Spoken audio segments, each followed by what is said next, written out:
Doctor Suresh कुमारी channel पे आपका स्वागत है। सर्वप्रथम सभी को विश्व जनसंख्या दिवस की हार्दिक शुभकामनाएं। जैसे कि विश्व जनसंख्या दिवस मनाया जाता है जागरूकता फैलाने के लिए, तो मैं यही आप लोगों से अनुरोध है कि आप विश्व की जनसंख्या के प्रति जागरूक रहे, उसको कंट्रोल करने में योगदान दें। और जो लोगों को जागरूक करने की बात है तो सबको क्या किया जाए, जागरूक किया जाए। चलिए आज हम जीके डायरी भाग 4 को शुरू करते हैं। देखते हैं कि आप लोगों के दिमाग में कितने प्रश्न हैं जिनके बारे में आप पहले जानते हैं और उनका सही उत्तर आपके दिमाग में आएगा। चलिए शुरू करते हैं। जैसे कि आज का दिन है, उसी के आधार पर हम इस जीके को शुरू करते हैं। स्वतंत्र भारत की प्रथम जनगणना कब शुरू की गई थी? इसका सही उत्तर होगा 1951 में। भारत की 21वीं शताब्दी की दूसरी जनगणना कब शुरू हुई थी? देखिए 21वीं शताब्दी का मतलब 2000 के बाद होने वाली जनगणनाओं को गिना जाता है। तो ये प्रश्न घुमा फिरा के भी पूछा जा सकता है कि 21वीं शताब्दी की प्रथम जनगणना कब हुई थी, तो वो 2001 में हुई थी। 21वीं शताब्दी की दूसरी जनगणना कब हुई थी? 2011 में हुई थी। और 21वीं शताब्दी की अगली जनगणना कब होगी, तो वो 2021 में होगी। ये तीनों प्रश्न आसपास है और तीनों प्रश्नों को इसमें घुमा फिरा कर एग्जाम में पूछा जाता है। तो दूसरी जनगणना 21वीं शताब्दी की 2011 में हुई थी। यही जनगणना लेटेस्ट है आजकल हमारे पास। तीसरा प्रश्न देखिए, क्षेत्रफल के आधार पर सबसे बड़ा राज्य कौन सा है? तो क्षेत्रफल के आधार पर भारत का सबसे बड़ा राज्य कौन सा है? वो राजस्थान है।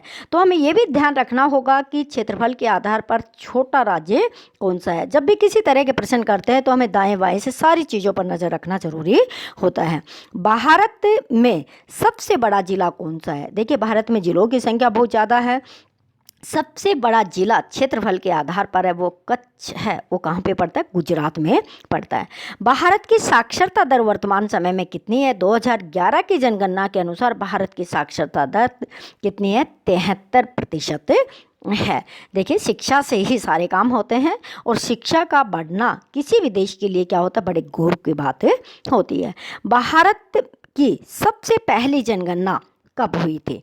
देखिए इसमें घुमा फिरा के पूछा जा सकता है स्वतंत्र भारत की या भारत में पहली जनगणना कब हुई थी। तो स्वतंत्र भारत की हमने देखा कि 1951 में हुई थी और भारत की सबसे पहली जनगणना अंग्रेजों के समय में हुई थी। वो कब हुई थी? 1872 में हुई थी। वर्तमान में भारत कितने केंद्र शासित प्रदेश है? यानी कि भारत के अंदर वर्तमान में कितने केंद्र शासित प्रदेश है? देखिए जब 370 धारा को ख़त्म करके जम्मू कश्मीर और लद्दाख को अलग केंद्र शासित प्रदेश बनाया गया, उसी के साथ उस समय भारत में 7 केंद्र शासित प्रदेश थे। ये 2 और बना दिया तो हिसाब से होने चाहिए 9 होने चाहिए। 2 बनाने के बाद 9 हो गए। लेकिन हुआ क्या कि गुजरात के पास दमन दीप, दादर नगर हवेली, ये छोटे छोटे जो केंद्र शासित प्रदेश थे, दमन और दीप 2 को मिलाकर 1 कर दिया गया। तो केंद्र शासित प्रदेशों की संख्या कितनी है? वर्तमान समय में 8 है। ये ध्यान रखना है क्योंकि कई बार यहाँ पे हम क्या कर देते हैं, गलती कर देते हैं। अब नेक्स्ट देखते हैं कि भारत में सबसे बड़ा अल्पसंख्यक वर्ग कौन सा है। देखिए भारत में 3 आधारों पर हम अल्पसंख्यक वर्ग निर्धारित करते हैं। भाषा, धर्म और किसके आधार पर करते हैं? संस्कृति, इनके आधार पर करते हैं। तो जिसमें देखिए मुसलमान जो है वो सबसे बड़ा अल्पसंख्यक वर्ग है और उनकी जनसंख्या कितनी है? 13.8 करोड़ है। सबसे बड़ा अल्पसंख्यक वर्ग है जिसमें जैन, बौद्ध धर्म के, पारसी, ईसाई, इनकी संख्या क्या है? बहुत कम है। और सबसे बड़ा है वो कौन सा है? मुस्लिम वर्ग है। अब देखें कि भारत में कौन से राज्य में बौद्ध धर्म के अनुयायी सबसे ज़्यादा है। ये प्रश्न कई बार आएगा कि दलाई लामा अरुणाचल प्रदेश में है तो दलाई लामा के पीछे वहीं पे ज़्यादा अनुयायी होंगे बौद्ध धर्म के। ऐसा नहीं है, क्योंकि बौद्ध धर्म के सबसे ज़्यादा अनुयायी महाराष्ट्र में। ऐसा क्यों है? देखिए हमारे देश के संविधान निर्माता डॉक्टर भीमराव अंबेडकर ने जब बौद्ध धर्म ग्रहण किया था तो नागपुर से 2 किलोमीटर आगे एक स्थान है जहाँ पर उन्होंने बौद्ध धर्म को अपनाया और उनके बहुत ज़्यादा फॉलोवर्स थे।